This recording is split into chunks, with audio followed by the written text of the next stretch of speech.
పద్మశ్రీ కోసం రాష్ట్ర ప్రభుత్వం గద్దర్ పేరు పైన పద్మశ్రీ అప్లై చేస్తే గద్దర్ పైన కేసులు ఉన్నాయి, పద్మశ్రీ ఇవ్వడం కుదరదని క్యాన్సిల్ చేసింది.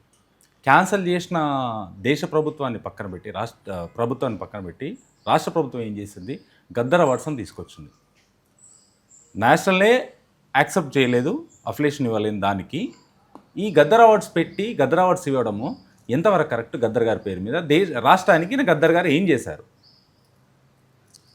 నేను అనేది ఏంటంటే గద్దర్ గారిది అవార్డు పద్మశ్రీ అవార్డు అంటే ఇప్పుడు గైడ్ లైన్స్ అది భారతీయ జనతా పార్టీ తయారు చేసిన గైడ్ లైన్స్ కాదు. పద్మశ్రీ కావచ్చు, పద్మభూషణ్ కావచ్చు, పద్మభూషణ్ కాన్స్టిట్యూషన్లో అప్పుడున్న కొన్ని మేధావులు ఇంటలెక్చువల్స్ సమాజంలో ఏదన్నా సేవ చేసిన వాళ్ళకు కొంత స్ఫూర్తిగా ఉండాలి భవిష్యత్ తరాలకు అని ఒక గైడ్ లైన్స్ తయారు చేశారు. అవును, ఆ గైడ్ లైన్స్ ఫ్రేమ్ కాలేదు గద్దర్ అన్న.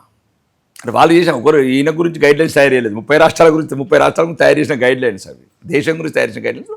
ఆయనకున్న కొన్ని ఆ సెక్షన్స్ ఏవైతున్నాయో అప్పుడు అతను గత జీవితంలో కొన్ని ఏదైతే ఉద్యమంలో పాల్గొంటాం కావచ్చు, ఉద్యమం సానుభూతి సెక్షన్లు ఆ సెక్షన్లో ఫ్రేమ్ కాదు అది అంతే.